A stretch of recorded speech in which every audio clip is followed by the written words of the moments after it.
Lads, lassies, welcome back to the YouTube and welcome today to a Q&A. Last night, basically, I posted the video and I said, tomorrow we're going to do a Q&A. It gives me a chance to kind of engage with you guys a bit, answer some questions you may have.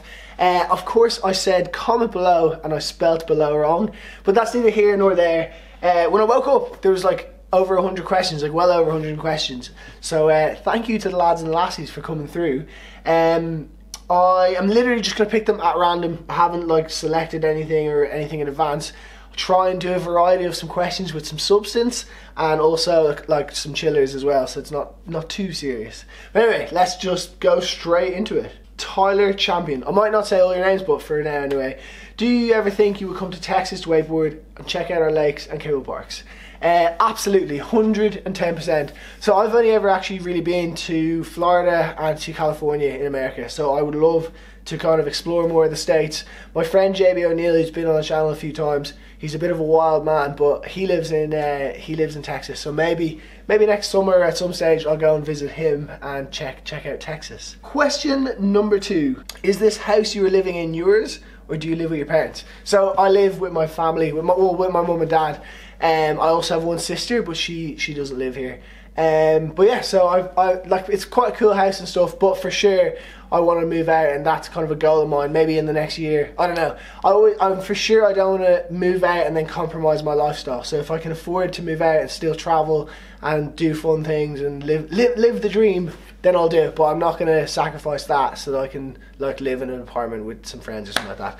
But yeah, so at the moment I live at home, but hopefully that'll change if the YouTube channel explodes. Peter McElmeal, I think that's how you say your name. Getting deep, what is your proudest moment in wakeboarding so far in your career? Wakeboard YouTubers that you think we should know about. So there's a few, to be honest. Now it's starting to become a thing, which is really cool. It means there's going to be people for me to collab with, because traditionally I was more or less the only person who did this. So the ones to look for is JB O'Neill. He does some good videos. His girlfriend actually, Caro DeGipso, is going to be the easiest way to pronounce it for you guys. I'll put all their links in the descriptions. She's good. She's doing like one a week at the moment. Nick Gers, really good cable rider. I don't actually know him, but I've been enjoying some of his videos. So yeah, go and check out. They're just some of them. There's more. Steel Lafferty gave it a good go in the summer, and then I don't know, I guess it didn't take off. YouTube's really slow compared to Instagram and Facebook. Like, it takes a lot more effort. There's a lot of work in this, and so it puts people off.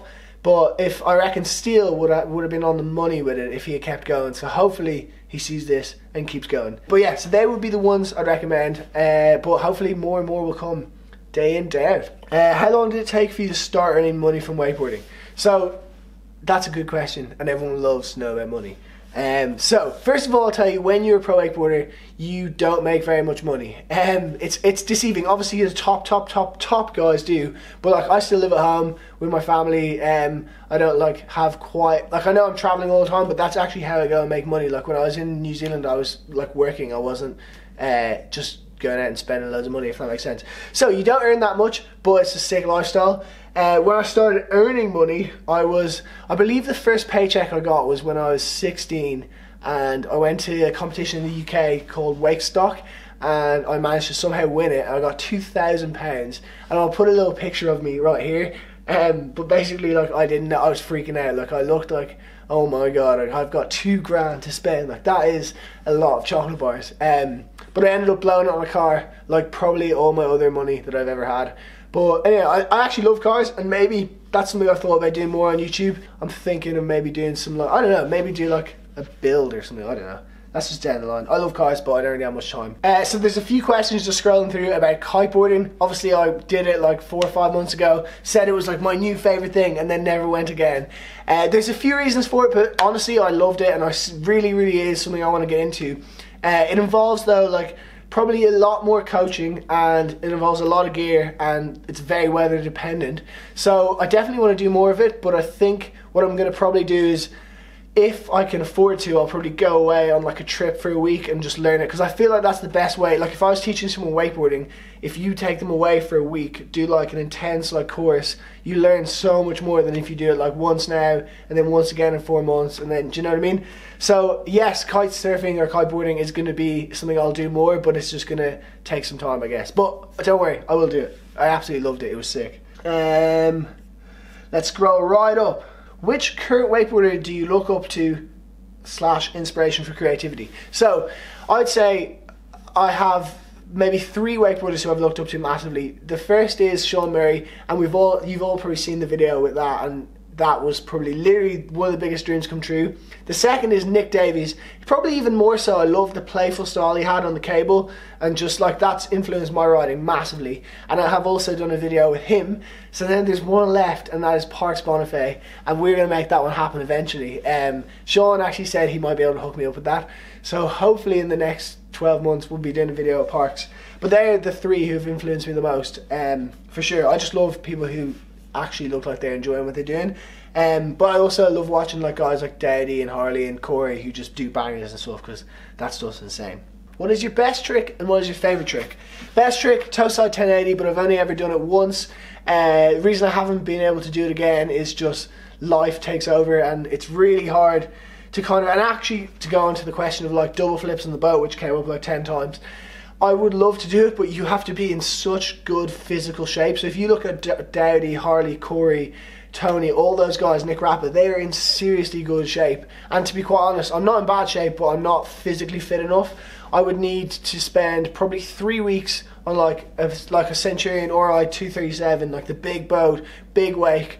2 to 3 weeks riding on one of those, then maybe I'll start trying some 10s again and start trying some double flips. Because the thing is, I don't want to hurt myself trying them, because if I hurt myself, then I'm shit out of luck and I have no content to create. So I have to be careful. But yeah, so absolutely, that was my best trick. Sorry, I've gone off track. My favourite trick is just indie tangent blind. I really don't know why, but I love doing it. And so yeah, that's my favourite trick. Next up, Scott B. Any interest in trying the Pro Wakeboard Tour in the US this year?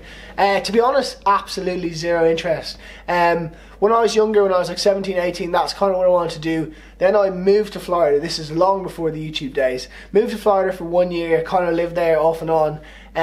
But basically I tried doing all that stuff, and I obviously didn't do very well. That's number 1. But number 2 is I just really didn't enjoy it as much as I thought it was going to be, and I realised I love like going and travelling and doing loads of other stuff, and basically the better I would do on the Pro Tour, the more I'd have to be in Orlando, and it's the same place. So I just realised I wanted to travel more, and so that's why I do this stuff. And then now the YouTube, like you can't explain, or I can't explain how much satisfaction I get from the YouTube, seeing like positive comments or people saying they learned a trick from the YouTube or whatever. Like that to me is what I want to do now. So not really, to be quite honest, which might sadden some people. Maybe they're thinking about doing the European Pro Tour. Maybe I'll do a stop or 2 of that. I'm not really sure, to be honest. I'm just kind of cruising. Next question, the makeup chair.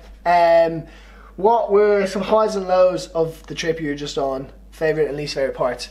I didn't really have too many lows, to be quite honest. I guess the lows would be like probably not sleeping enough and probably not eating like good food. When I was in Australia, I had good food. When I was in New Zealand, had a few too many fast foods. They're probably the lows, but they're not really lows, to be honest. Like I enjoyed that too. Like I like the hustle and bustle of that as well. But the highs, for sure, when I was in Australia, was just like so many people just like loved wakeboarding. And also, and Melbourne Wake Park, when everyone came there, that was pretty cool. The highs of New Zealand then, I'd say, was the hot pools, like the geothermal, I think that's what they call it, pools. It's actually insane. Like, it's when the shower is too hot, that's the temperature in those pools. So that was really, really cool to go and visit that. And it's nice because I never ever do any touristy things when I travel. So that was like, I actually felt like I did something more than just sit on a boat and wakeboard and coach and stuff like that. So they were my highs and lows. Here's a deep one, a really deep one. What do you do to make a living after wakeboarding life when you're too old? I often think about this. I don't know if I think about this enough or not, or I don't know. I'm really complicating this. But basically, the thing is, I don't really know what I want to do. Like, I was in university before this studying economics, and I hated that. And I don't really know what I'd like to work in. Maybe I could do something in like film or something like that, because I really enjoy editing and making videos. But I actually don't know, and so I think my solution, the best solution is, I currently absolutely adore what I'm doing. Like traveling, doing wakeboarding, which is my favorite thing in the world, like making videos, which is my second favorite thing in the world, and traveling, which is my third favorite thing in the world. So basically I'm getting to do all 3 of them at the moment. So I don't, like, although I should always think of a backup plan and a future plan, and maybe I will down the line, right now I just absolutely I'm just enjoying what I'm doing, and I feel like I'm just going to focus on this, and then hopefully something else will come along. But there's no reason why this has to end in the next like year or two or anything. It can go kind of as long as I really continue to put in the effort for. So yeah, I don't really have an answer for that. Okay, so the last question is Off-Road Freak 8582. Does it bother you that your subscriber amount is not increasing very rapidly? It isn't increasing. It's increasing. I don't know. It's obviously not like blowing up overnight. Like I'm not like growing 1,000 subscribers like a day or anything. But I believe, I'll actually tell you now, but I believe that I've grown like 721 subscribers since the 1st of January. So that's pretty decent. So obviously that's like, if you put 721 people in a room, that's a lot of people. For sure, I'd love for it to grow a bit faster or whatever, but obviously I think it's something you'll never be satisfied with. Like if you were growing 1,000 followers a day, you'd want to grow 2,000 followers a day. So I'm just kind of happy that there is like 22,000 people who are interested in the videos. Obviously now I'm going to close this and we'll just finish off as a chat. So although it's not growing like massively, I'm aware that wakeboarding is not the biggest industry in terms of like 22,000 people is probably a large number of, like if you take the people who are into wakeboarding, then you take the people of those who are into wakeboarding that are also into YouTube, and then you take that percentage of people who are into wakeboarding and YouTube enough to watch it every day, that's quite a small niche market. But at the same thing, it's a niche market, and that's why it's kind of grown, I guess. Anyway, so yeah, basically I kind of got off track there, but it is growing. It's just not, it's increasingly growing. So I hope that the next 700 subscribers will be faster than the last 700 subscribers. And to be honest, it's more about the views, and the views have been going up a lot in the last like 28, 30 days or whatever. Anyway, thank you so much for watching. I hope you enjoyed the video. I hope that I answered your question. If I didn't, comment below and I'll try and get back to you in the next 24 hours.